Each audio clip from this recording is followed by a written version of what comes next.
Bonjour à tous, aujourd'hui on se retrouve pour une petite expérience scientifique. Alors comme vous le savez, parmi les nombreux débats qu'il y a autour de Dragon Ball, l'un des plus célèbres est la puissance de Buuan versus la puissance de Kid Buu. Qui est le plus fort? Bien évidemment ce ne sont pas les noms officiels, mais par souci de vulgarisation pour parler au plus grand nombre, je vais utiliser ces appellations. Alors aujourd'hui je vais vous proposer une expérience très simple. Bon, à la base j'avais prévu de vous proposer une équation mathématique, mais je sais que 1 plus 1 égale 2, c'est pas encore bien acquis pour tout le monde, donc je vais symboliser tout ça très simplement en utilisant un matériel que tout le monde peut trouver à sa portée, que vous pouvez reproduire chez vous à n'importe quel moment, que les plus jeunes soient accompagnés d'un adulte quand même, on sait jamais, il pourrait se passer des accidents, hein. Alors le but de cette expérience aujourd'hui, c'est de montrer un peu comment on fait pour égaler la puissance de Buuan, de symboliser en quantité cette puissance. Alors pour ce faire, rien de plus simple.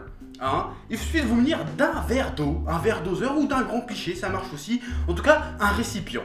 Voilà, je vais vous montrer ça en détail tout de suite. Alors voilà, nous prenons notre verre doseur. Ce verre doseur va symboliser Buuan. Nous allons donc le remplir petit à petit avec des petits verres d'eau comme ça qui vont représenter un peu la puissance de Buuan. Par exemple, ici, nous avons le personnage, la puissance du personnage qu'on appelle vulgairement le gros Buu. Donc le gros Buu est dans Buuan. Donc je le verse à l'intérieur de Buuan. Voilà.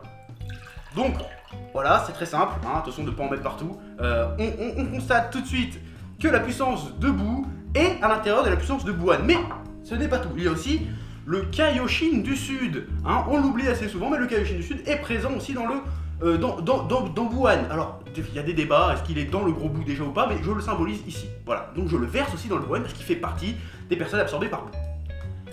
Voilà. Comme vous pouvez le voir, le volume grimpe, donc la puissance grimpe de manière très très significative. Mais ce n'est pas tout, il y a aussi à l'intérieur de Buuan, il y a Piccolo, qui est symbolisé ici par ce verre, donc la puissance de Piccolo se rajoute à la puissance du gros Buu et du Kaioshin du Sud.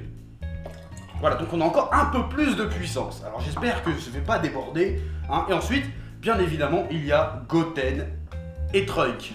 Je les mets à peu près au même niveau. Voilà, donc je verse les deux en même temps à l'intérieur de notre Buuan. Voilà, donc, maintenant si vous avez bien suivi, il nous reste encore un personnage, puisque dans Buuan, il y a le Buu, mais il y a aussi le Han de Gohan. Donc voici Gohan, un grand verre, qui est très très puissant, donc le Gohan est presque à ras-bord. Donc je vais le verser, et là enfin, on pourra estimer un peu, en volume d'eau, la puissance de ce personnage. Hop, j'en mets un petit peu partout, mais je pense que ça passe. Voilà, fournissez-vous d'un sopalin, d'une serviette éponge, ou qu'importe. Voilà, donc là, l'expérience est presque terminée, nous avons symboliser la puissance de Buuan dans ce verre doseur. Et comme vous pouvez voir, cette puissance est très très élevée, on est presque au bord. Donc voilà, donc on a un personnage vraiment très très puissant.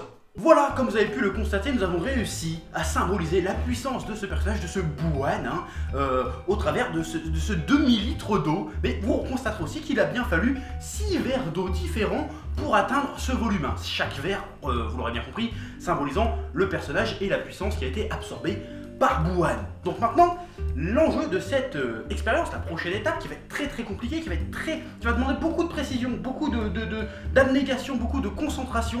D'ailleurs, les plus jeunes d'entre vous, si vous pouvez être accompagné d'un adulte pour réaliser cette expérience, cette seconde partie d'expérience, allez-y parce que ça va aller très très vite. L'enjeu va ici en utilisant ce volume d'eau, ce même volume d'eau, exactement le même, symboliser, volumiser, j'ai envie de dire, le niveau de puissance de Kid Buu, qu'on appelle aussi le Majin Buu pur. Pourquoi? Parce qu'il n'a aucune absorption à l'intérieur de lui. Donc ça va aller très très vite, je vous demande beaucoup de concentration. J'y vais, je vous montre comment obtenir à partir de la puissance de Buuan la puissance de Majin Buu pur ou de Kid Buu. Attention, c'est parti.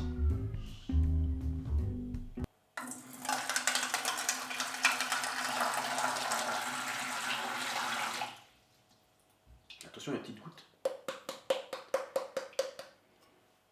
C'est homologué, nous avons obtenu la puissance de Kid Buu grâce à un volume d'eau. C'est tout à fait exceptionnel. Donc maintenant, vous constaterez, je vous montrerai les photos de l'état de ce verre juste avant cette petite expérience. C'est allé très très vite, peut-être que vous n'avez pas remarqué la différence.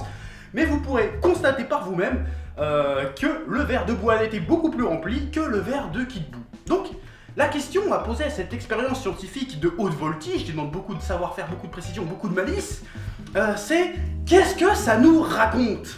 Voilà, cette démonstration est à présent terminée, cette petite expérience très ludique mais en même temps très technique a été terminée. Alors cette fois-ci, voilà, pas de débat, pas de traduction, pas de mauvaise foi, seulement la science a parlé. Voilà, vous en tirez les conclusions que vous voudrez. Bon maintenant, je m'en vais, je vous souhaite à tous et à tous une bonne journée. Voilà, à bientôt.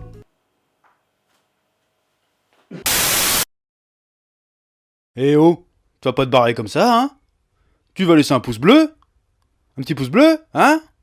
Puis tu regardes aussi les autres vidéos? Parce que voilà, tu t'abonnes? Ouais?